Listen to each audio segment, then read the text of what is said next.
গুৱাহাটীৰ দ্বিতীয়খন চিকিৎসা মহাবিদ্যালয় হিচাপে আজিৰে পৰা প্ৰাগজ্যোতিষপুৰ চিকিৎসা মহাবিদ্যালয়ৰ OPD সেৱা আৰম্ভ হ'ব।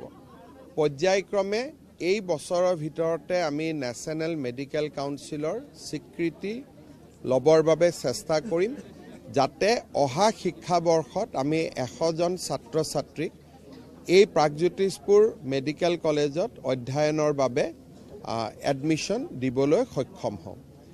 সমান্তৰালভাৱে আজি দিনটোতে অসমৰ 1 কোটি জনগণৰ আৰ্লি ডিটেকশ্যন অফ কেঞ্চাৰ বা কেঞ্চাৰ স্ক্ৰিনিঙৰ বাবে আমি এটা বৃহৎ মিছন এটা আজিৰ পৰা হাতত লৈছোঁ।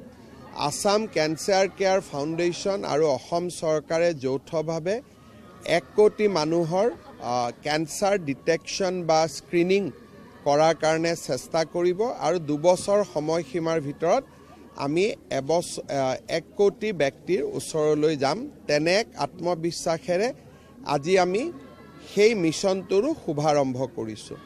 ইয়াৰ লগতে আমাৰ মেডিকেল কলেজৰ মানৱ সম্পদসমূহৰ মেনেজমেণ্টৰ বাবে আজি আমি এটা হিউমেন ৰিচোৰ্চ মেনেজমেণ্ট ছফ্টৱেৰ এটাও আৰম্ভ কৰিছোঁ। কেঞ্চাৰ স্ক্ৰিনিঙৰ যিটো প্ৰচেষ্টা ই যথেষ্ট ব্যয়বহুল হ'ব। ইণ্ডাছ টাৱাৰ নামৰ এয়াৰটেলৰ সহযোগী কোম্পানীটোৱেও আজি আমাক প্ৰায় 2 কোটি 63 লাখ টকা CSR হিচাপে আগবঢ়াইছে।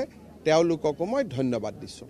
গুৱাহাটীৰ দ্বিতীয়খন চিকিৎসা মহাবিদ্যালয় হিচাপে আজিৰে পৰা প্ৰাগজ্যোতিষপুৰ চিকিৎসা মহাবিদ্যালয়ৰ OPD সেৱা আৰম্ভ হ'ব।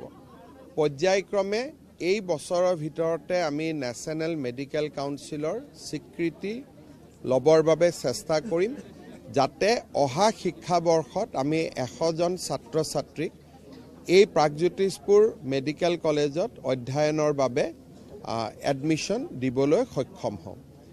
সমান্তৰালভাৱে আজি দিনটোতে অসমৰ 1 কোটি জনগণৰ আৰ্লি ডিটেকশ্যন অফ কেঞ্চাৰ বা কেঞ্চাৰ স্ক্ৰিনিঙৰ বাবে আমি এটা বৃহৎ মিছন এটা আজিৰ পৰা হাতত লৈছোঁ। আসাম কেঞ্চাৰ কেয়াৰ ফাউণ্ডেশ্যন আৰু অসম চৰকাৰে যৌথভাৱে 1 কোটি মানুহৰ কেঞ্চাৰ ডিটেকশ্যন বা স্ক্ৰিনিং কৰাৰ কাৰণে চেষ্টা কৰিব আৰু 2 বছৰ সময়সীমাৰ ভিতৰত আমি 1 কোটি ব্যক্তিৰ ওচৰলৈ যাম। তেনে এক আত্মবিশ্বাসেৰে আজি আমি সেই মিছনটোৰো শুভাৰম্ভ কৰিছোঁ। ইয়াৰ লগতে আমাৰ মেডিকেল কলেজৰ মানৱ সম্পদসমূহৰ মেনেজমেণ্টৰ বাবে আজি আমি এটা হিউমেন ৰিচোৰ্চ মেনেজমেণ্ট ছফ্টৱেৰ এটাও আৰম্ভ কৰিছোঁ। কেঞ্চাৰ স্ক্ৰিনিঙৰ যিটো প্ৰচেষ্টা ই যথেষ্ট ব্যয়বহুল হ'ব।